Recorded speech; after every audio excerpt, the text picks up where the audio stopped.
Hey folks, just having another casual conversation here. I just got done watching the X22 report. That's the 1267A. That's 1267A episode called "The Panic Begins, the Collapse Accelerates." He did note, the guy's name is Dave. He did note that, there's a bank up in Canada that's like going insolvent from $2 billion.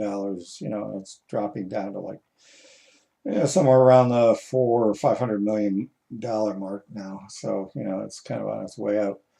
And, he listed a bunch of other factors, brick and mortar layoffs and so on like that, but that's certainly been going on for a while. And that kind of thing. But the basic tenet of the ending of the his broadcast basically is like, just prepare yourselves in this way or that way, get this and get that as far as supplies and all of that. And, it's all about, buy now, get your stocks, all that stuff, and, make sure you have a gun to defend yourself and all that stuff. I understand the concepts. But um, yeah, the phone's ringing in the background. I just remember that, how things were in the stories that my grandparents used to tell. That's Lillian and Herbert. Of what went on when they were living in Carbondale, Pennsylvania, when my grandfather was working on the railroad. I think it was a D&H or O&W, one of those. But the deal is that during that time, communities were together. It's like communities were taking care of each other.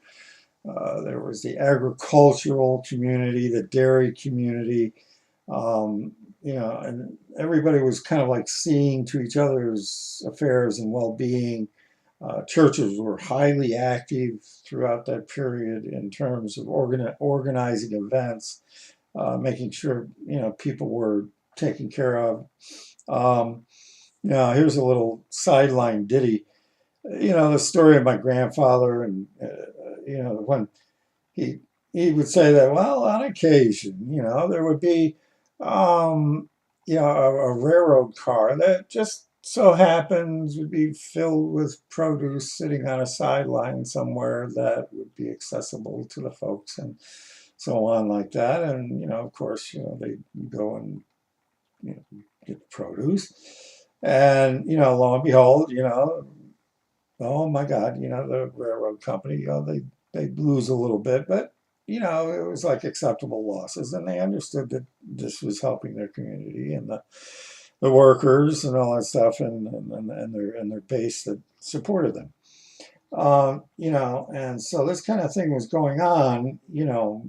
Mum's the word, but it's like that kind of went on during the last Great Depression, where companies would be on the sly, helping out communities, as well as the churches organizing things and the different farms and stuff like that. My grandmother, for example, living in Orson after she moved from Carbondale to Orson. There were like 18 different farms that were in this sort of like loose cooperative, sort of like barter system kind of thing.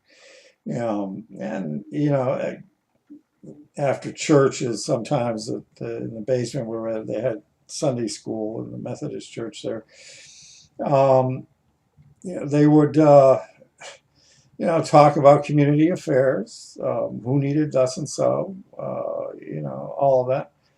And I don't see a whole lot of that going on here for this next event. And I'm pretty sure that what everybody's talking about as far as there's going to be a massive downturn and everything. I don't doubt that.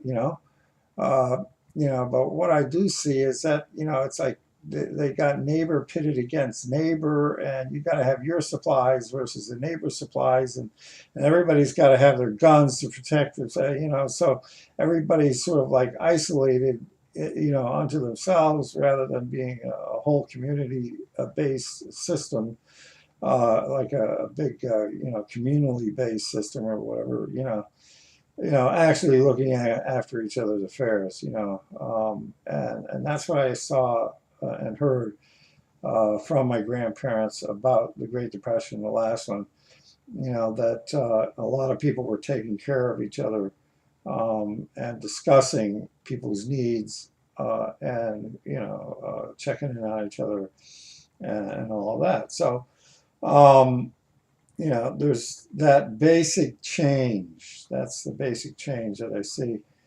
So it's kind of a sideline comment to the X22 report here that came out because, you know, he sounded like very dire and all of that.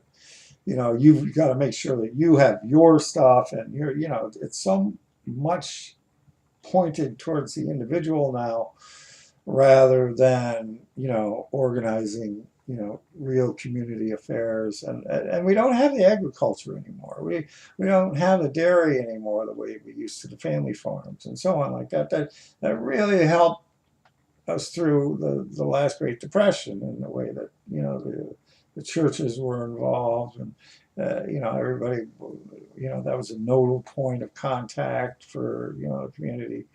You don't have that at all today. You know, so that's the real danger point that I see is that, you know, it's the breakup of the community affairs and the development of, you know, overall stewardship, you know, en masse by the community and stuff. You know, for some reason, it just doesn't seem like that's going to be, you know, it's like you're on your own for whatever reason. You know, and that's what I see. And, you know, I don't know, you know, I could go on here, but probably shouldn't. Anyway, take care of yourselves and go easy. Bye.